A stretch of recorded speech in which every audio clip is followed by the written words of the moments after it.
Oi, pessoal!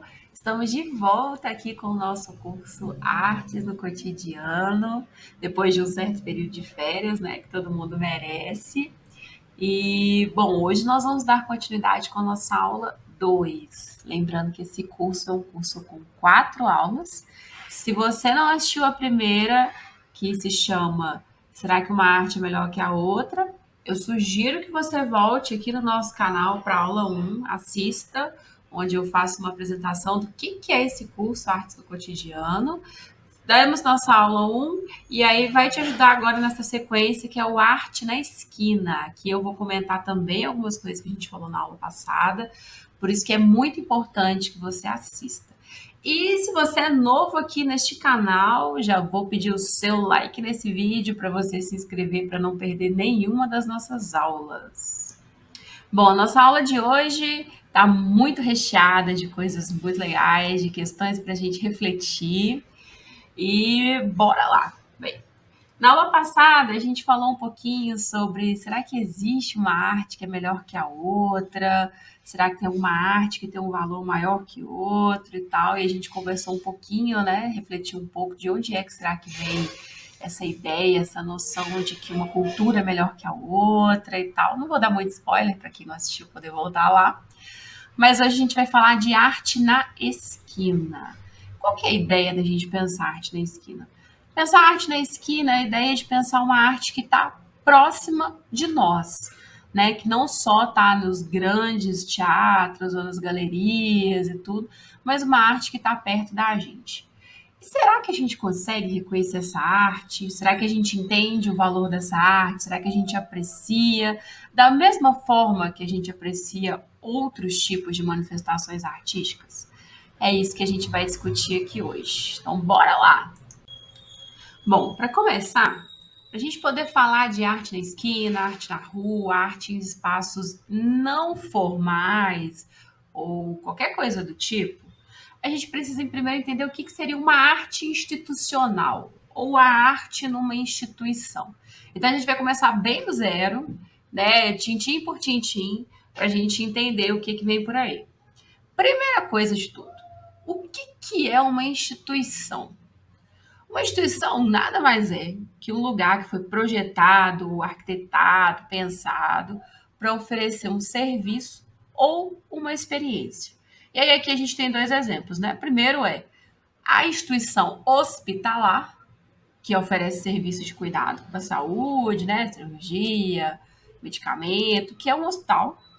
E um lugar que a gente vai para aprender, para conviver, para fazer amigos, para, né, enfim, que é o que a gente chama também de instituição escolar, que é a nossa escola. Então, necessariamente, isso é uma instituição. Elas podem ser, como nós bem sabemos, públicas ou privadas, né? Ou até as beneficentes, né? Organizações, né, da comunidade, enfim, mas não necessariamente são públicas ou privadas. E com a arte, pessoal, não ia ser diferente. A gente também tem instituições que ofertam arte. Bom, eu trouxe dois exemplos aqui para a gente pensar. O primeiro é o Museu de Arte Moderna de São Paulo e o segundo é o Centro Cultural Dragão do Mar. Bom, lembra que um slide para trás aí eu estava falando que hospitais e escolas podem ser públicos ou privados? Ou seja, com a arte, as instituições que ofertam arte é a mesma lógica. Elas podem ser públicas ou privadas. E por isso eu trouxe esses dois exemplos. O Museu de Arte Moderna de São Paulo, ele é um museu, é uma instituição da sociedade civil. Ele não tem fins lucrativos e ele é de finalidade pública. Porém, ele é uma instituição privada, porque ele não pertence ao Estado. No segundo caso, o Centro Cultural Dragão do Mar, ele é uma instituição pública. Este complexo, né, um complexo enorme, lindíssimo, ele pertence à Secretaria de Cultura do Estado do Ceará. E a Secretaria tem uma parceria com a instituição Dragão do Mar, ali na gerência desse centro cultural, mas ele é um centro cultural do Estado, ele é público. E assim, além desses dois exemplos, a gente tem uma série de instituições que ofertam arte, né? Quando a gente fala de museu, veja bem, Normalmente, ou quase sempre, a gente está falando de lugares expositivos. Quase sempre. Isso significa que não é em todo caso, né? A gente está falando de lugares onde a gente vai ter exposição de pintura, escultura, gravura, desenho, arte digital, ou até no audiovisual mesmo, né? Os museus agora têm pensado muito a vídeo performance, curtas-metragens, né? Ou obras de arte que sejam híbridas, né? Com digital e tudo mais. Hoje em dia, a gente vê que existe um movimento muito grande de alguns museus de repensar o seu próprio espaço, de não serem apenas espaços expositivos, né? São espaços que têm mediação, espaços que têm repensado o seu interior para acolher outras manifestações. No caso aqui do centro cultural, é um pouquinho diferente. O centro cultural, normalmente, ele é pensado para receber diversos tipos de manifestação. E vai muito do que tem dentro dele, como são os espaços. No caso do Centro Cultural Dragão do Mar, ele tem um teatro em sua área interna, né? Um teatro com tudo que tem direito, que a gente costuma dizer, iluminação e tudo mais. Ele também tem um espaço expositivo, ele tem um coreto também para algumas apresentações musicais, um espaço externo que também pode ser expositivo. Os centros culturais costumam ter um espaço que pode ser adaptado para receber diversos tipos de manifestações e obras artísticas. Para além disso, a gente também tem cinemas, né? É muito comum que agora a gente veja muito cinema dentro de shopping, né? Tem sido um pouco complicado a gente ver o cinema de rua, né? Como existiam antigamente. Os cinemas agora migraram quase todos eles para dentro de shopping. Nós também temos os teatros, que também podem ser públicos ou privados. Aqui em Belo Horizonte, por exemplo, a gente tem um exemplo do Teatro Francisco Nunes, que fica dentro do Parque Municipal da cidade, que é um teatro público, né? Diferente, por exemplo, do Teatro Bradesco, né? Enfim.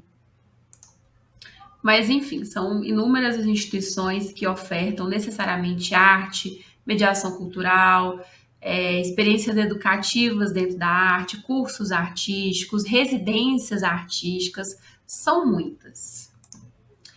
Mas nós temos que comentar uma coisa muito séria sobre as instituições que ofertam arte. Bom, a gente pega, por exemplo, o exemplo do Museu de Arte Moderna. Ele está localizado numa área muito nobre na cidade de São Paulo, uma área necessariamente muito cara para acessar. O Museu de Arte Moderna não é de fácil acesso para quem precisa usar transporte público.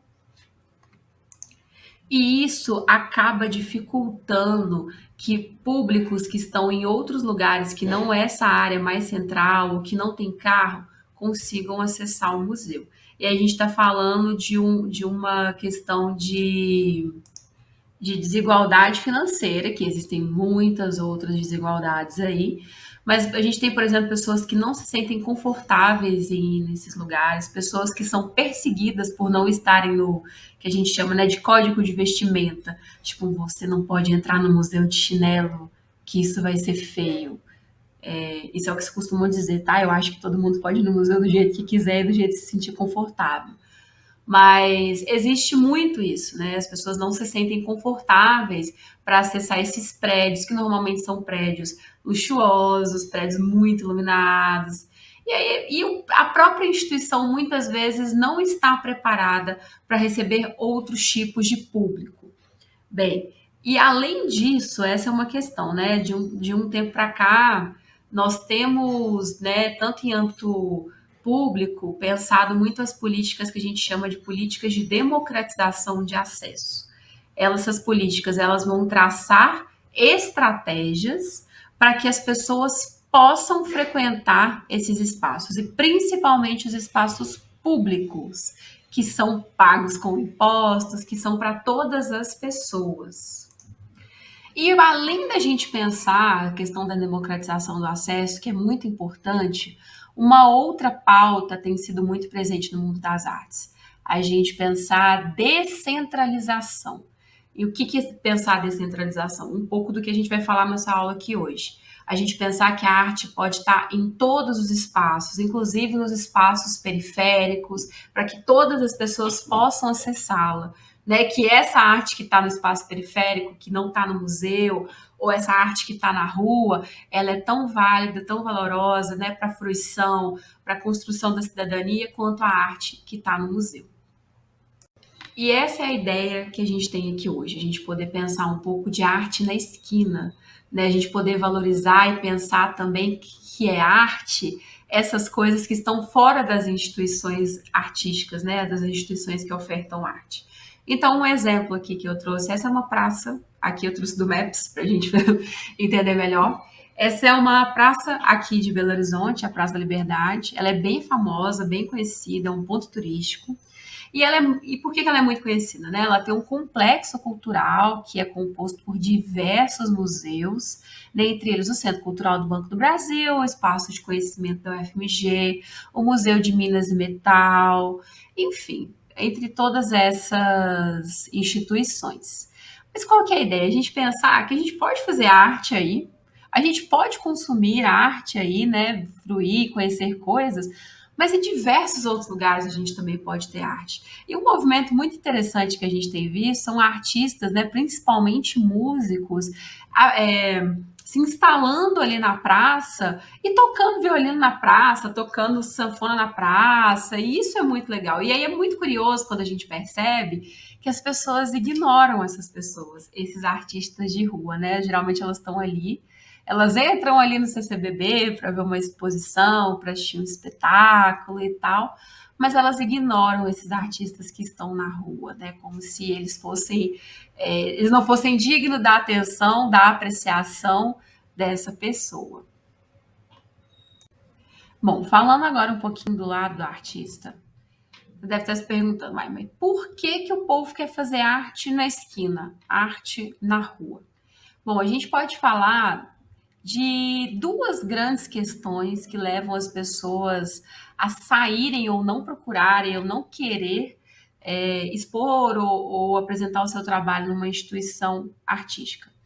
A primeira delas é a gente pensar que existe uma dificuldade muito grande em acessar os espaços institucionais, né? Normalmente o artista ele precisa submeter um projeto, e aí, enfim, né, as instituições têm os seus desejos, têm aquilo que elas querem colocar, tem aquilo que né, o artista às vezes tem um trabalho muito potente, mas não consegue transcrever isso para um projeto, né, quais são os objetivos, o que, que ele quer com aquilo. E isso é uma grande questão, isso é uma grande questão, porque muitas vezes a gente vai ter artistas que vêm de uma classe média, que fez universidade e que acaba tendo muito mais facilidade de desembolar esse projeto, ou que tem contato, né? Que lá na faculdade ele conheceu um, um produtor executivo de um teatro, e aí ele já fez um contato. Isso tudo é mais difícil, por exemplo, para quem vem do interior e quer se apresentar na capital e não tem nenhum contato, ou não teve essa formação, né, de desembolar um projeto. A dificuldade em acessar os espaços institucionais são muito grandes. Sem contar que, se a gente parar para pensar, a gente não tem o mesmo número de instituições de arte como a gente tem de escola e de hospitais. Então, a demanda de artistas querendo se apresentar, por exemplo, num teatro, é muito grande, muito grande. E aí, quem faz a seleção vai privilegiar diversos critérios e acaba que muita gente fica de fora desses critérios. Esse é um dos motivos, a dificuldade em acessar os espaços institucionais. Um outro motivo, que aí a gente pode até ter uma aula específica para falar sobre isso, é a escolha estética e política. Né? Muitos artistas há muito tempo, né? Se a gente vai falar de performance, dá para a gente falar até lá da comédia dell'arte, né? Enfim, de outros processos, mas a gente pensar dos anos 60 para cá, a gente né, escolher uma data específica para falar. Fazer arte na rua pode ser uma escolha, né, do artista, com a intenção do que o artista quer com o trabalho dele, e além de tudo, uma escolha política. Por que política? Porque muitos artistas entendem, sabem, que não é todo mundo que tem acesso a uma instituição cultural. Então, a gente tem muito hoje em dia né, espetáculos de teatro que são na rua, para que todo mundo que está passando por ali pode assistir, espetáculos musicais na rua, exposições, até mesmo exposições de fotografia na rua. Né? Então, acaba sendo por parte dos artistas uma escolha. né? Ou estética, porque às vezes aquele cenário urbano ali com ônibus de gente passando é aquilo que ele quer, aquela interferência, aquela vida acontecendo ali é uma escolha, né? Aquilo faz parte do que ele tem como proposta artística. Ou também, ou às vezes os dois, inclusive, né? A escolha é estética e política, ou estética ou política. Bom, aqui a gente não vai ficar dizendo, essa pessoa fez por finalidade estética. Não é essa a ideia aqui, mas a ideia é a gente poder ver, constatar de fato que existe isso, né? Então, por exemplo, a gente tem no Brasil inteiro o que a gente chama de feira de artesanato, que são diversas artistas com diversos tipos de artesanato diferentes, né? No caso dessas são bordados, bonecas artesanais, a gente tem o pessoal da cerâmica, tem o pessoal do bambu, com fibra de bambu, enfim, tem muita coisa, tecelagem, nossa, é infindável a criatividade, né, das pessoas aqui do nosso país em fazer arte. É uma coisa maravilhosa. Então a gente tem muito a feira de artesanato, né? Agora pensa, cada uma dessas pessoas poderia ter uma loja, um espaço delas e tal, mas, né, existe a opção também de fazer a feira, que ela pode ter aí também uma questão, uma necessidade, né, às vezes a pessoa não tem condição de pagar um espaço, mas não tem nada mais legal do que você sair domingo de manhã e visitar uma feira de artesanato e conhecer as pessoas, conversar com as pessoas, saber a história de vida delas, né? Como que ela aprendeu a fazer aquilo. E normalmente a gente está falando de artistas e artesãs que passam o ofício de geração para geração, né? A gente tem bordadeiras, é uma coisa maravilhosa. Então, um exemplo disso, por exemplo, a gente fala, né, de arte na esquina, é a feira de artesanato. Outra, gente, quase sempre onde tem feira tem estátua viva. Isso é muito comum aqui em Belo Horizonte. A gente tem, né, a Feira Hippie, que é uma feira que acontece na Avenida Afonso Pena, que é uma das principais avenidas da cidade. E a gente tem muitos artistas que fazem estátua viva, né? Eu normalmente, né, durante a minha vida, vi estátuas vivas em feiras, né? Então tem ali a feira que tem um rango, ou uma feira de artesanato, né, que tem muita passagem, né, muita circulação de pessoas, uma estátua viva. Um outro exemplo que a gente não poderia deixar de citar jamais aqui, falando de arte na esquina, de arte na rua, que são os grafites. Eu escolhi, claro, dois grafites aqui da cidade de Belo Horizonte que eu gosto muito, né? Um deles a gente consegue ver ali da Afonso Pena, que foi essa avenida que eu acabei de citar para vocês, e o outro fica, né? A gente consegue ver ele a partir do viaduto Santa Teresa, né? E aqui a gente pode falar, por exemplo, né, do grafite como algo que é inerente à rua. Ele precisa estar para ele, né, assim, dialogar com a proposta do grafite, que aí a gente pode ter uma aula específica para falar de grafite e tal, mas o grafite acontece na rua, no espaço urbano, né? Ele é uma interferência na paisagem urbana, né? Ele passa a compor a paisagem urbana e é muito, muito, muito legal. É uma pena o que aconteceu em São Paulo há uns anos atrás, né? Que a gente teve o movimento de uma gestão de prefeitura lá do João Dória, que tampou grafites icônicos, né, em nome de uma cidade mais limpa, né, um processo que a gente costuma chamar de higienização, né, que é justamente isso, né, é a instituição apagando a arte do outro porque aquela arte não é boa o suficiente, né. Aqui em Belo Horizonte a gente teve um movimento contrário, né, assim, cada ano que passa a gente, né, a cidade ganha mais prédios coloridos, mais pessoas, gente como a gente, né, coisas emblemáticas. Teve até um que eu nem quis colocar aqui para não dar briga, que é um maravilhoso também, que é o Galo e a Raposa, né, que são brigando, que são os símbolos dos times, né, do Atlético do Cruzeiro aqui de Minas e tal. Mas é muito legal, muito legal. Bom, outro exemplo que a gente pode ter também de arte na rua são as batalhas de MC, né? Ou também as competições de slam, que são batalhas de rima.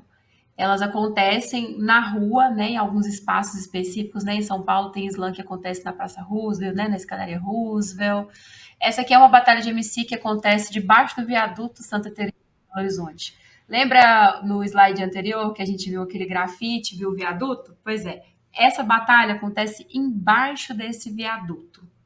E isso é muito interessante também a gente pensar, né? Porque assim, existem muitos movimentos conservadores que querem acabar com a batalha de MC, que fala que é um negócio de marginal, que não sei o quê, mas ao mesmo tempo é aquilo que a gente fala, né? Tipo assim, as pessoas estão acessando arte, as pessoas estão consumindo arte, as pessoas estão se identificando com aquilo que é feito. E é isso, assim, né? A gente tem um movimento também de algumas instituições artísticas de proporem batalhas de MC, né? Convidar essas pessoas para povoar os museus. Eu gosto muito dessa palavra, povoar o museu.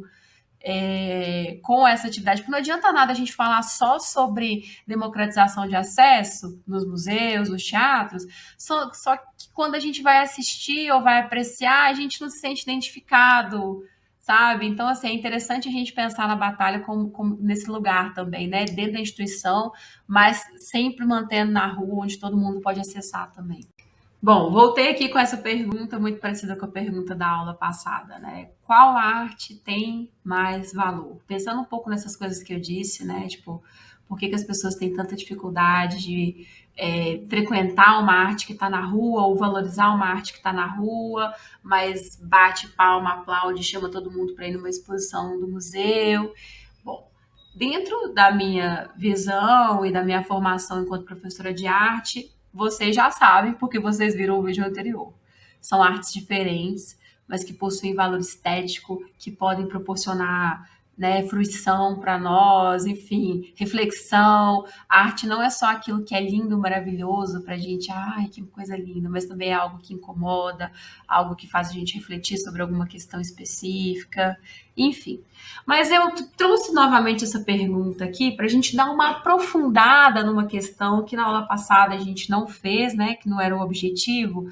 Mas da onde é que nasce essa história de, né, colocar que alguma coisa tem mais valor que outra, né? Quem é que fica fazendo isso? Bom, para dizer de onde que vem isso, a gente teve que ir até uma querida amiga nossa chamada Filosofia, provavelmente vocês, né, que estão em idade escolar no ensino médio, ou já se formaram no ensino médio, tiveram aula de filosofia.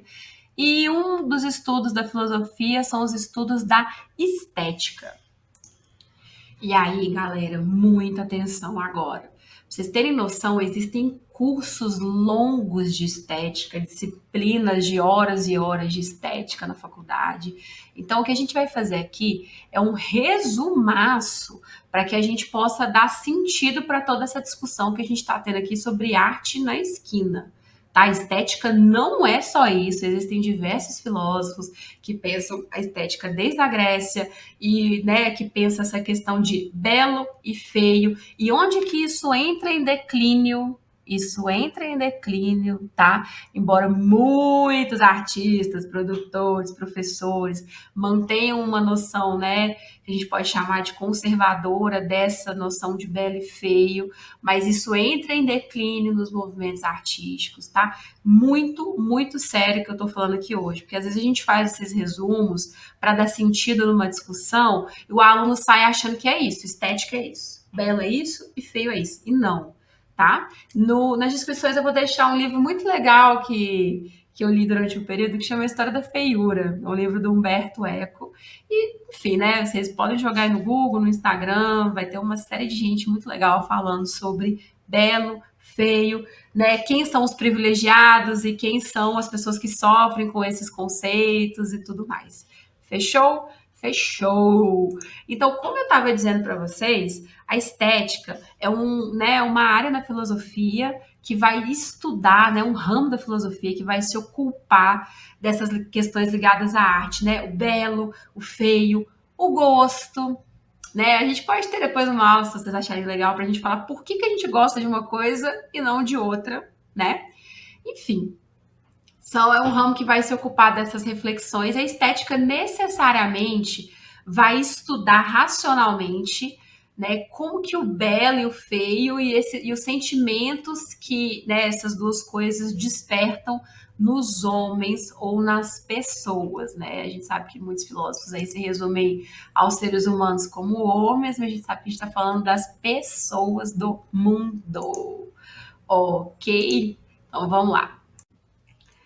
Bom, vamos lá. Um negócio extremamente emblemático que eu coloquei aqui, já vou dizer por quê. Mas vamos, né, falar o que que a gente tem aqui primeiro. Primeiro, a gente tem do lado esquerdo um quadro que chama Nascimento de Vênus, do Sandro Botticelli. Em cima está escrito Belo. Essa obra é uma obra que ocorreu, nasceu, né, aconteceu durante o Renascimento Cultural Italiano, tá? E a gente está falando aí século XIV a século XVI, lá na Itália, ok? Do lado direito, escrito feio, nós temos o Abapuru, da Tarsila Amaral, que é uma artista brasileira, que pinta esse quadro durante o período que a gente vai chamar de modernismo. Modernismo no Brasil, né, a gente pode falar de inaugurado, né, como fosse uma loja. Inaugurado ali na Semana de Arte Moderna de 1922, que completou 100 anos em 2022. E por que diabos eu coloquei em cima de um belo e do outro feio? Bom, primeiro de tudo, essa é a resposta quando eu coloco essas obras em frente aos meus alunos, que eles falam que essa é bonita e essa da Tarsila é feia. Mas por quê? Aí a gente vai. Por que, que a gente tem esse imaginário de que a Vênus é bonita e o Vaporu é feio? Alguma coisa aconteceu. A gente não brotou isso do nada na nossa cabecinha, né? Bom, vamos lá. Para a gente poder dizer disso, a gente vai precisar voltar lá nos gregos. Por que, que a Nascimento de Vênus é essa pintura e por que, que ela é tida como bela, tá? Bom, lá na Grécia, a gente fala aí de século 6 antes de Cristo, mais ou menos, os gregos, né, os filósofos, artistas e tudo mais, eles introduzem para si não a palavra beleza, né? Mas a palavra harmonia, né? O que, que seria a harmonia? Algo que está ligado, né? Algo que é proporcional, onde tudo se encaixa, né? Algo que está ligado à medida, a número, né? Então, assim, nas obras de arte, nas obras plásticas, né? Quando a relação entre o todo e a maior parte, a relação entre a melhor parte tem que corresponder a um número específico, né? Isso tanto para arquiteto quanto para escultores. Então, quanto mais as obras estivessem ligadas a essa proporção, mais harmônicas elas eram consideradas, portanto, elas eram mais apreciadas e, portanto, as pessoas achavam mais belas, ok? Isso é uma questão. No acontecer da história, a noção de belo, proporção, questões X, pintura Y, não sei o que, não sei o que, ela vai se transformando, mas ela ainda é definida por uma alta sociedade. Né? Então você tem filósofos, você tem, né, mais para frente, bem mais para frente ali, as academias de arte, que a gente vai chamar da arte acadêmica, que é quem vai dizer que algo é bom ou que algo é ruim. Isso vai acontecer mais ou menos ali um pouco depois dos períodos, né, das explorações coloniais, você vai ter as imperiais academias, enfim. Mas é isso, basicamente. E por que diabos o Abapuru é considerado uma obra feia, né? Se a gente parte para a noção de que dentro da filosofia de belo e feio, o feio seria aquilo que não é uma obra de arte, né? Mas dentro dos padrões que essas academias foram criando, do que é belo, do que é proporcional, não sei o que, não sei o que, não sei o que, a gente acaba considerando a Vapor uma coisa feia, né? E para falar disso, para falar né, de por que o Abapuru pode ser considerado uma obra feia, a gente precisa voltar um tempo atrás. Igual a gente fez aqui com o Renascimento, que a gente voltou na Grécia, aqui com o Abapuru a gente vai voltar lá nas vanguardas, as vanguardas europeias. Bom, a gente tem uma série de artistas que vão ter diversos movimentos nas vanguardas europeias, né? O impressionismo, o surrealismo, o expressionismo, o pós-impressionismo, tem uma série de movimentos que vão acontecer que a gente chama de vanguardas europeias, né? Cada vanguarda, ela rompe com com essas regras, né, da academia de arte, né? Então, se para você ter uma boa obra de arte, você precisa disso, disso, disso, os artistas vão falar nada disso. Então, esses movimentos artísticos, eles têm características próprias, mas a maioria deles está ali lidando com questões muito específicas, né? Então, o cubismo vai retratar muito, né? A gente pode falar especificamente do Picasso, a guerra, né? A Primeira Guerra Mundial. E aí, nessas obras, né, as pessoas olham para aquilo e falam, cara, que aberração é essa? É a guerra, né? Então, assim, quando a gente tem, por exemplo, alguns pintores que retratam, né, pintam guerras com uma glória absurda, né? O Picasso estava mostrando a guerra cinza como ela é, com sofrimento, com grito, enfim, né? Cada movimento tem a sua proposta, né? Tem uma questão política, mas, né, o que a gente pode falar de principal das vanguardas europeias é a subversão. A subversão. E aí tem um movimento que rompe com o outro, um artista que nasce no movimento, depois sai fora e vai para o outro, né? Que aí a gente acaba tendo o que a gente acha muito legal, esse, né, o dinamismo na arte. E aí tem uma caraiada de brasileiro que vai lá para a Europa, estuda, volta, já devem imaginar qual que é a condição social e a etnia dessas pessoas, elas voltam com o Brasil e, né, tem um furdunço aqui, eu tô resumindo, tá, gente? Nós temos a Semana de Arte Moderna completou 100 anos em 2022, tá? Ela aconteceu em 1922 e muita coisa aconteceu no modernismo brasileiro, então eu tô resumindo para a gente poder, né, não perder o foco aqui da nossa aula, que é a arte na esquina. Né? Então, o furdunço aconteceu, muita coisa na arte, na literatura, no teatro, e acontece, né, o que a gente tem o Manifesto Antropofágico escrito pelo Oswald de Andrade. E nesse manifesto ele fala da criação de uma arte genuinamente brasileira e tudo mais. E aí a gente pode ter uma aula depois para conversar sobre isso e problematizar isso também e tal. E aí o modernismo é basicamente isso, assim, né, no Brasil. Ele quer romper com as artes acadêmicas, né, que tem, né, que vem coisa ditada lá da Europa para essas artes acadêmicas, o que é o padrão do bom, do belo, enfim. E aí acontece muita coisa na Semana de Arte Moderna no Brasil. Inclusive, eu até usei o Bapuru aqui, pensei em trazer a obra de uma outra artista, que é a Anita Mafaldi, que, né, faz uma exposição de pinturas e ela é detonadíssima pelo Monteiro Lobato, este mesmo, o autor do Sítio Pica-Pau Amarelo. Ela é detonadíssima e aí, enfim, justamente por isso, né? Porque isso não é arte, isso é horrível, essa pessoa não é artista.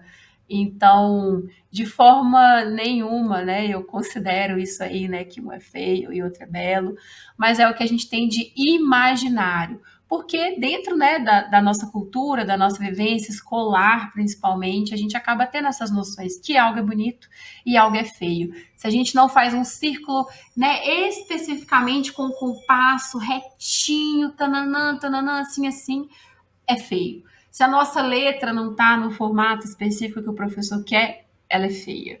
Né? Então, essa noção de belo e feio, por mais que isso, né, essas discussões hoje elas estejam mais abafadas nos campos artísticos contemporâneos, elas existem dentro do nosso cotidiano.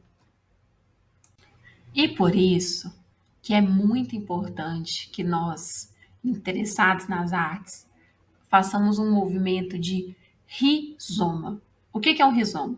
Bom, busquei a estética lá emprestada dos nossos amigos da filosofia e busquei o rizoma aqui emprestado dos nossos amigos da biologia. O rizoma é exatamente isso que vocês estão vendo. É uma raiz que se espalha totalmente, né? Ela é muito ramificada, é algo muito complexo. Quando a gente pensa, às vezes, numa árvore, a gente às vezes acha que, né, assim, quando a gente é criança, que ela está enfiada e a mesma coisa que tem em cima tem embaixo, que é um caule, né, um tronco que está enfiado e é isso. Na verdade, não. Né? A gente tem uma raiz com milhares de ramificações, enfim. E o que que acontece? O que que seria o rizoma? Pensar o rizoma aqui na arte, né? Como que ele se aplica à arte? E a ideia do rizoma é ampliar o nosso campo de visão e entender a complexidade das coisas. Existe um belo e um feio? Quem foi que disse isso? Onde que essa pessoa está localizada historicamente, geograficamente? Por que que ela disse isso, né? Existem pessoas que dizem coisas diferentes, existem pessoas que se recusam a acreditar nisso. Quem são essas pessoas, né? Onde que elas estão localizadas? Então, antes da gente sair repetindo, ah, não, eu li isso aqui no livro e é verdade, isso aqui é belo. Ou eu li isso aqui no livro, ou fulano de tal disse isso, então isso aqui é feio, né? A gente fazer esse movimento de rizoma, né? Nossa área de conhecimento, artes, ela é diferente das áreas das exatas, porque ela não é uma coisa absurdamente concreta, né? Ela é uma área de conhecimento com muita importância para a nossa sociedade, mas a gente precisa entender isso, né? Que quem diz alguma coisa diz a partir de um lugar, diz a partir de uma formação, diz a partir de algo que viu, né? Então, e é importante entender também quais são as vozes que chegam até nós. Por isso que eu queria propor, né, convidar vocês a fazer esse movimento de rizoma. Toda vez que vocês acharem alguém, ah, isso é feio, isso é bonito, por que que você acha isso? Por que que você disse isso? Quem foi que disse isso? Né? Isso ajuda a gente a complexificar os nossos estudos, né? Pensar que não existem verdades absolutas quando a gente está falando de arte.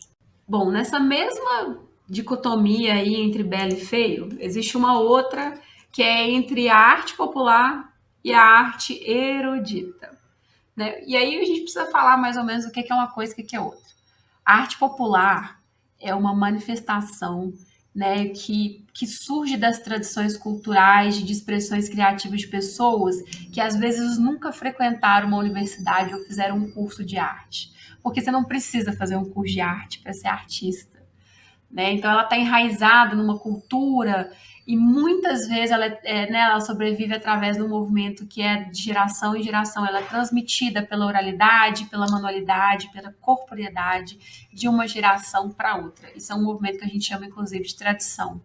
Né? Enfim, a arte popular pode incluir o uso de materiais acessíveis, né? A gente tem muita coisa feita com palha de milho, por exemplo, aqui, sisal de bambu, enfim, né? Argila, enfim.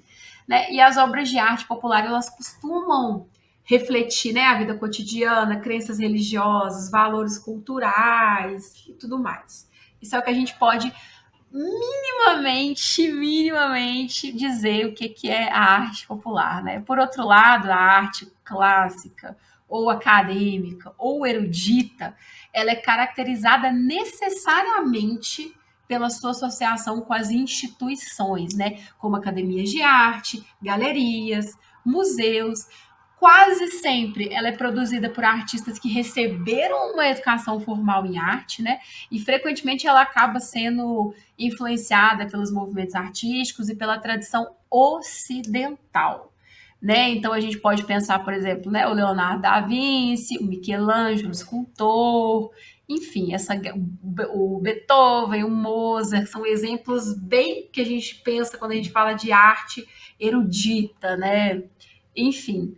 E aí acontece muito, né, das pessoas criarem, fazerem também essa dicotomia, que uma é melhor que a outra, né? Como a gente já viu isso, né? E a ideia aqui, galera, nem é dizer, tipo assim, uma é pior ou a outra é melhor.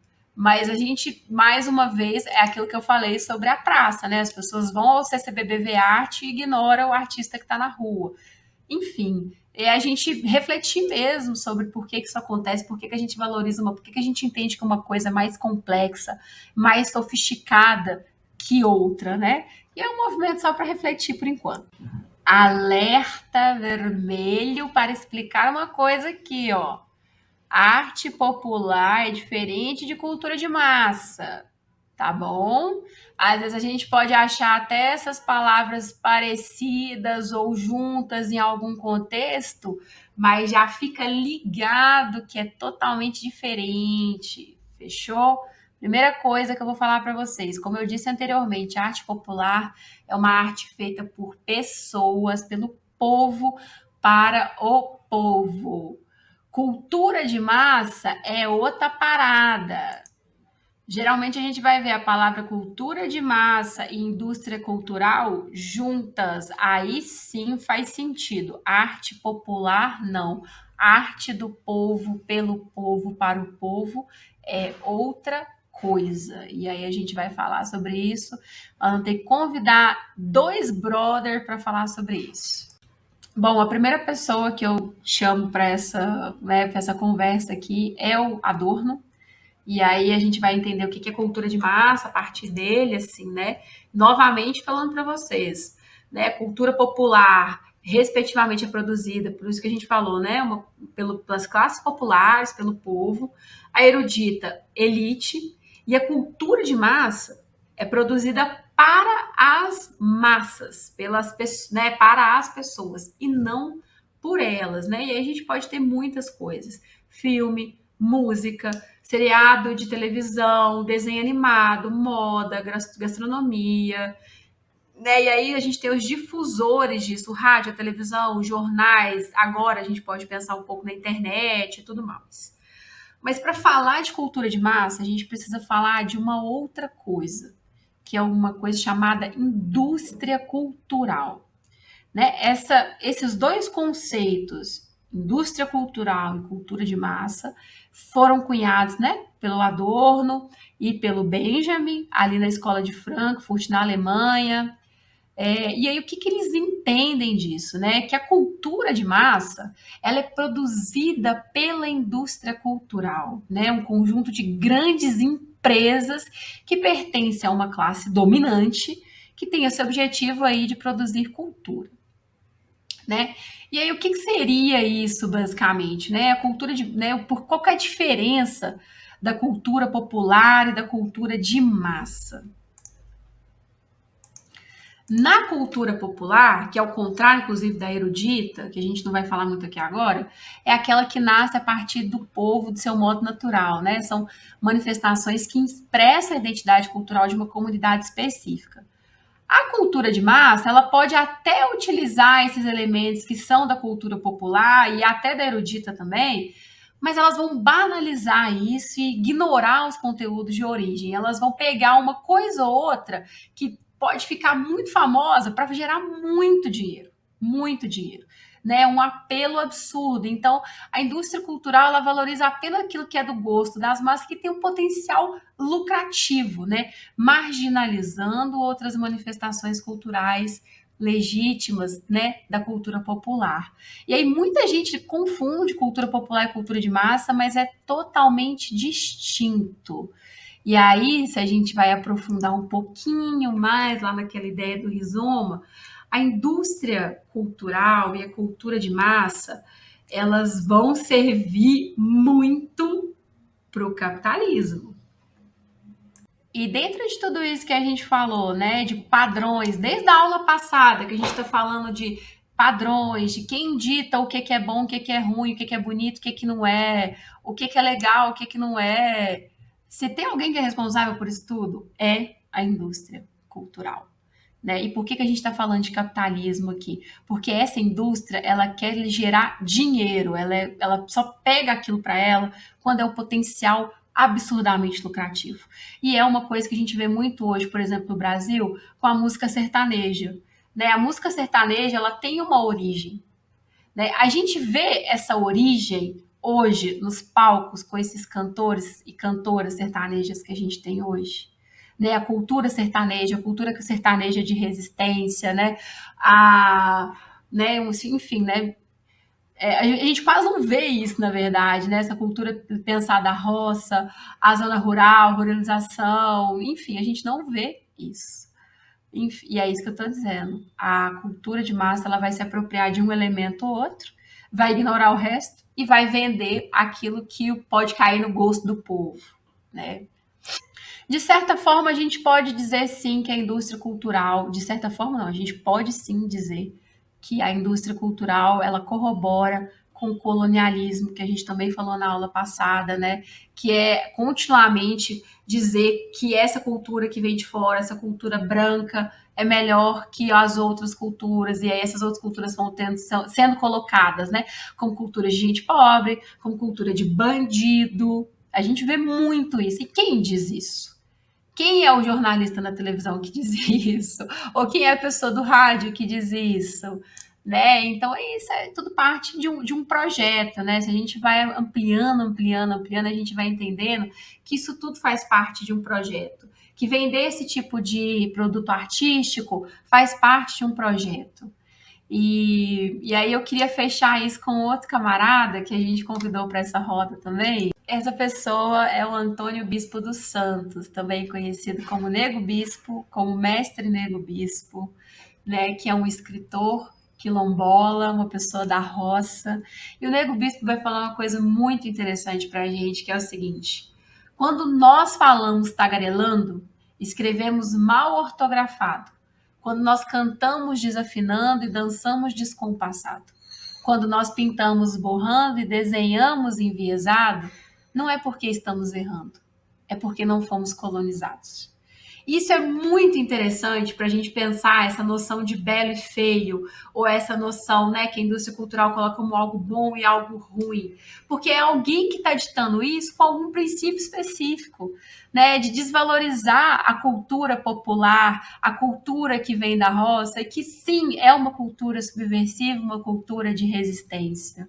Né? Então, eu acho muito bonito quando o Nego Bispo fala isso, né? Não é errado desenhar um círculo torto, ou um quadrado que não está perfeitinho, ou um desenho que não é ultra, master, mega realista.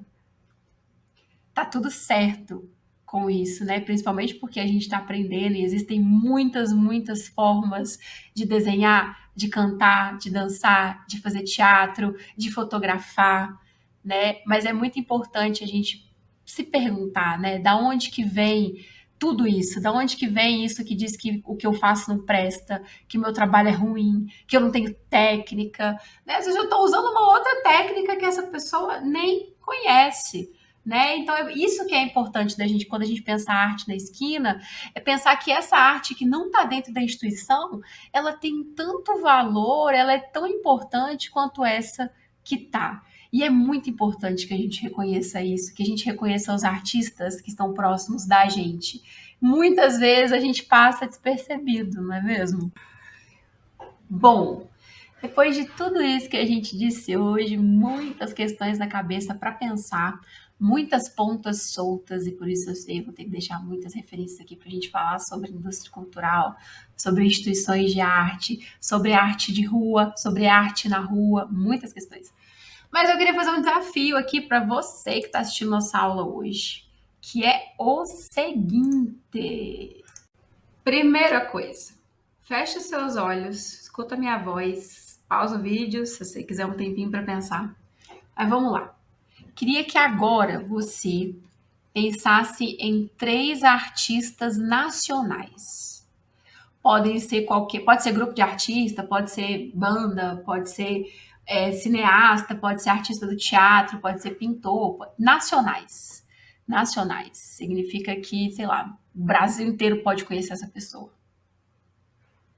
Pensa aí, pausa o vídeo se precisar. Pensou? 3 artistas nacionais. Certo. Vamos lá. Agora, vamos afunilar. Quero 3 artistas do seu estado. 3 artistas do seu estado. Podem ser conhecidos, né, fora, mas que eles sejam originais do seu estado. E você tem que saber disso. Tempinho para pensar, pode pausar o vídeo. Não vale pesquisar na internet. Ok. Agora, funilar mais ainda. 3 artistas da sua cidade. 3 artistas da sua cidade. E para quem quiser o ultra desafio, 3 artistas da região do seu bairro. Olha que não aceito resposta que não tem, hein? Olha a resposta que vocês vão dar aí. Deixa nos comentários de onde você é, quais são as manifestações artísticas que você pensou, né? É, conta pra gente quais são elas, tá bom? Bom, desafio concluído. Quem deixou aí nos comentários de onde é, suas respostinhas. Queria fazer uma pergunta para você. Você teve dificuldade de pensar em algum tópico? Por quê? Ou não teve? E aí, você pode falar um pouco sobre você e por que que você teve essa dificuldade ou por que que você não teve essa dificuldade. Bom, normalmente, parece que quanto mais perto a gente vai chegando, mais dificuldade a gente vai tendo para responder, não é? Artistas nacionais, a gente até pensa com mais facilidades em alguns, mas no nosso bairro a gente pode ter muito mais dificuldade. Isso eu estou falando da minha experiência e de já ter conversado com alguns alunos sobre isso. E é muito curioso, não é? Aquilo que está tão perto, a gente não conhece. E lembra da pergunta que eu fiz mais cedo? Por que será que só chega com mais ênfase coisa de fora? Será que isso é indústria cultural? Essa é para você ficar matutando. Se quiser, pode colocar suas reflexões nos comentários, discussão e tudo mais. E aí, eu queria propor um último desafio, e aí é pós-vídeo no seu caderninho aí.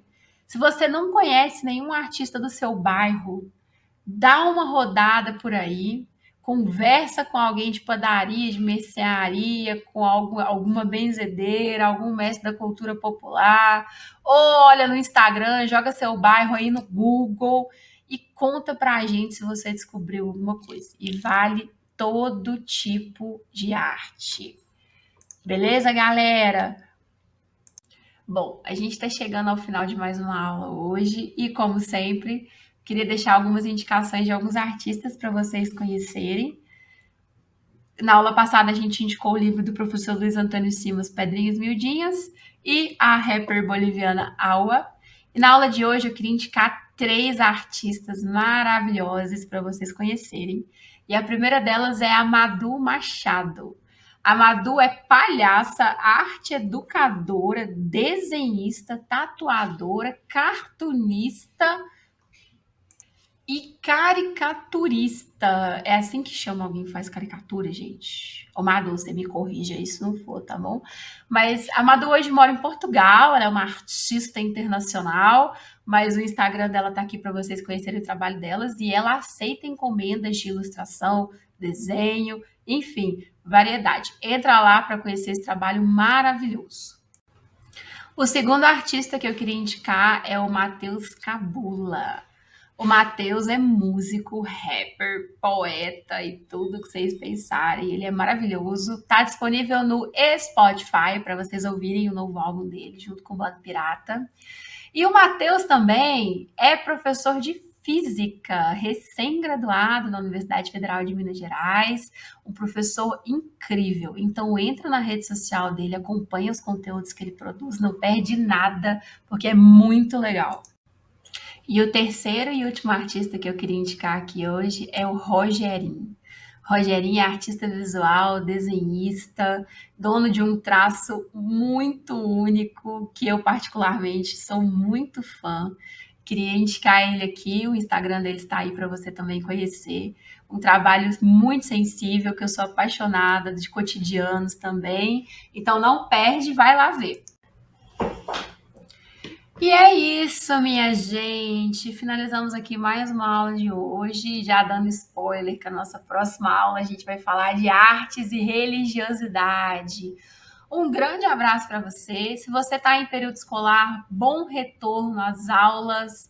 Espero que seja um ano muito legal. Se você acabou de formar e está entrando na universidade, seja bem-vindo à universidade, seja ela pública, seja ela privada, que seja o início da concretização dos seus sonhos. Se você começou a trabalhar, enfim, um feliz ano novo, mesmo aqui já em fevereiro, que seja um ano muito bom para todo mundo e já desejando aqui um feliz carnaval com muita festa, muita diversão e moderação aí, hein, juiz, hein, galera? Ninguém passando mal na rua não, hein? Um abraço para vocês, até a próxima.